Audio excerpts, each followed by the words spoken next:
Hello everyone, this is Moshe the Electric Israeli, and welcome back to part 2 of my annual mega trip from New Jersey to Florida. If you missed the first part 1 that I recorded and posted out last week, I'm going to put a link above and you can watch it. This part 2 is going to be abbreviated because I don't want to repeat the stops that I did along the way. But what I want to do, I want to share with you a few interesting things that I learned. I'm right now at the supercharger in Aberdeen, Maryland, charging for the last part of the trip. We left yesterday, me and the boys. We left yesterday, and I dropped my older kid in University of Maryland, and I'm on my way back to New Jersey. I will do another update when I'll get home later on, but I want to give you of what happened right now and some incredible things that I learned that I didn't know. I didn't know about Tesla Model Y, and I didn't know how things change in traveling and doing long-term traveling on the I-95 corridor between New Jersey to Florida, which I've done several times. But a lot of things have changed. First of all, let's take a look at the number and I'll explain them. So far, I did 1,103 miles, consumed 356 kilowatt hour of battery, and the watt hour per mile is 323, which sounds really high. It's not sounds really high, it is really high. So there is a reason for that. Also, I discovered about the Tesla Model Y. This is the first time I drive the Tesla Model Y on a family trip. I drove a lot of it, me and my wife, me by myself, pick up, drop off, you know, not to 300, 400 miles trip, no big deal. But this is a family trip, which means a lot of luggage in the back and front, and 3 of us were together. My wife actually flew. So there's a lot more components to this trip than what normal trip that you go by yourself. So there's a lot of things going on. So let me give you the 2 or 3 things that are exponentially different than any other trip I took with my Tesla Model 3, for example, or even if I did take with this one, it would have been different this year than last year. First of all, there are so many more superchargers along the way, along I-95, and those are V3 chargers, which give you so many options, and the charging is really fast. Right now I'm sitting on you know, a level 2 charger. I'm getting only 143 kilowatt hour, which is good, but in the V3 you starting with 250, 1,000 miles plus per hour of charging at the beginning, the first few minutes. So it gives you a real great shot at the beginning. So that's number 1. Number 2 is the reason you see 323 watt hour per mile, which is basically 3 miles per kilowatt hour. It's nothing. Is because I decided strategically, starting the trip both in New Jersey and in Florida, to start the car fully charged to 100%. So I got 300 miles, almost 472 kilometers. And what gave me every stop, the way the Tesla trip planner calculates is because there are so many superchargers. It took me every time, it took me 200 or so miles between superchargers, unless we really had to, we didn't have any choice and we had to stop in between. But tell you something, this trip in the past used to take me 12 stops. Yesterday we left Florida in the morning, 6 stops, 6 stops, that's it, which means it cut the stop time, and for the most part 4 out of the 6 stops were V3 supercharging. Wow, V3 supercharging. So the first one, the first time I left South Florida, I charged way up in a place called Titusville by the Kennedy Space Center. That was the first time, and then all the way up to Northern Virginia, in Northern Georgia. In other words, each stop is far ahead because there are so many superchargers, and because you use the fast charging, the V3, you can charge the car tremendously fast, and so you can charge a lot more a lot more, to 90%, and you can go farther. So it is an absolute game changing. Is it a gas station style? No, but it's getting closer. It is getting closer.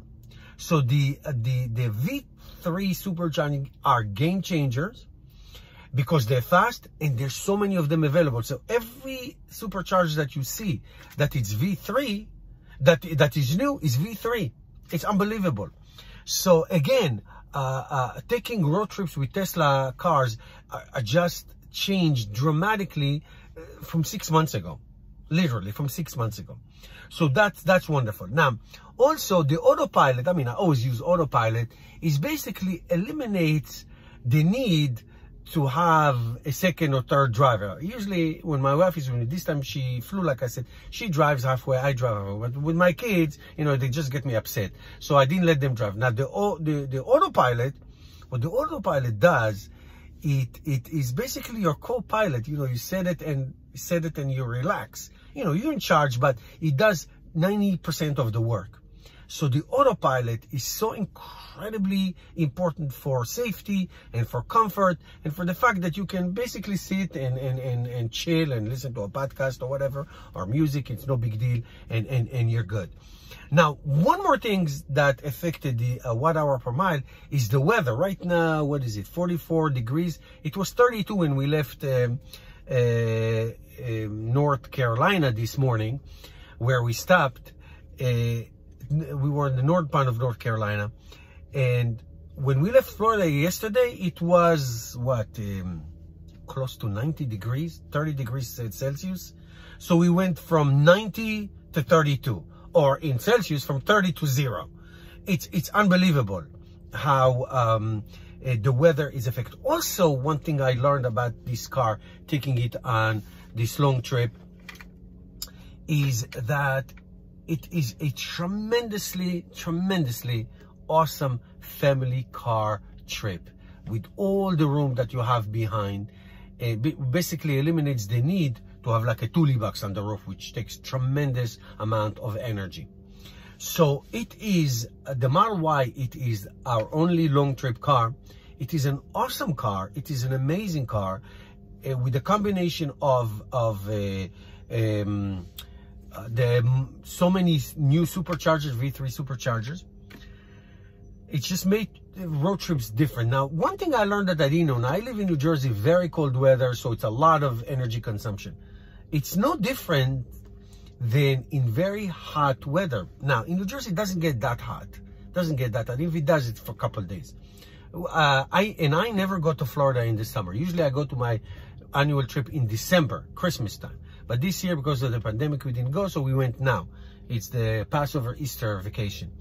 So we took our spring vacation. We took off the family. And when I was there, like I said, it was 90 degrees. The use of energy by the air conditioning, and even when the car is parked, the vampiring, when the car is parked, just to cool it, you see your car parked and the air conditioning is working to cool off the battery, sucks a lot of energy. So these are incredible lessons that we learned. There are a couple more things I will share with you when we get home. I'll give you the final numbers, which I don't think they're going to be any different than what we see now in terms of the watt-hour per mile, but I want to take a look.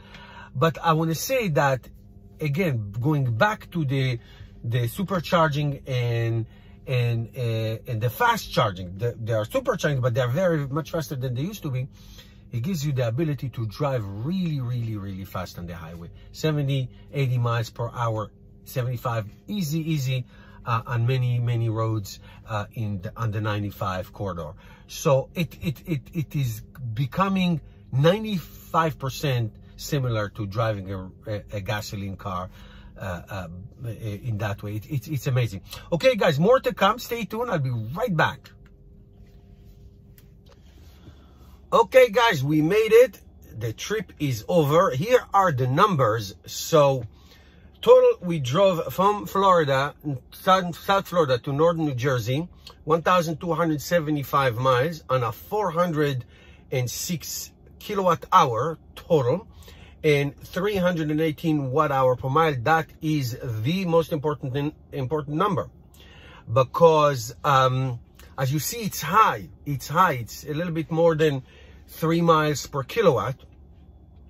Actually, it's just about that.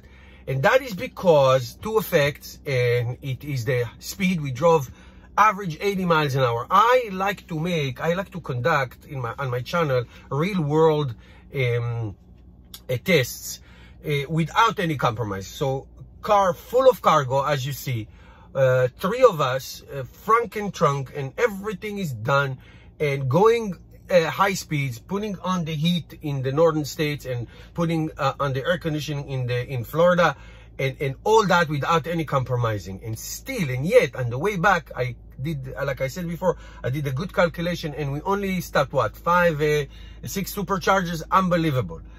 So that how Tesla has evolved and changed. Now, one thing I'm going to say, and I'm going to make a video about it separately later, some superchargers were so packed, and in 1 or 2 of them there was a little bit of a wait. I mean, not even 5 minutes. This is opposed to the first time I went to trip like this in the Model 3, when I had to wait in Santee, South Carolina for an hour, and then charge for another hour. So things have changed, and the reason that I have changed is I feel that the superchargers are not keeping up with Teslas. There are so many Teslas, so many, just pure Teslas. Most of them Model Y. One supercharger was just Model Ys, nothing else. Unbelievable. It's unbelievable how many Teslas are there. So even though they are great, the superchargers, there's so many more of them, it's almost not keeping up. And you heard the deliveries for Q1, close to 185,000. Now that's worldwide, but still, it's half of it of the United States, even more than half in the United States. So it's a lot of Teslas coming online. So that's that. So that was great. That was awesome. We really enjoyed the trip. I hope you enjoyed the videos, the first one and the second one. If you have any questions, put it down, and I'll see you soon. Bye.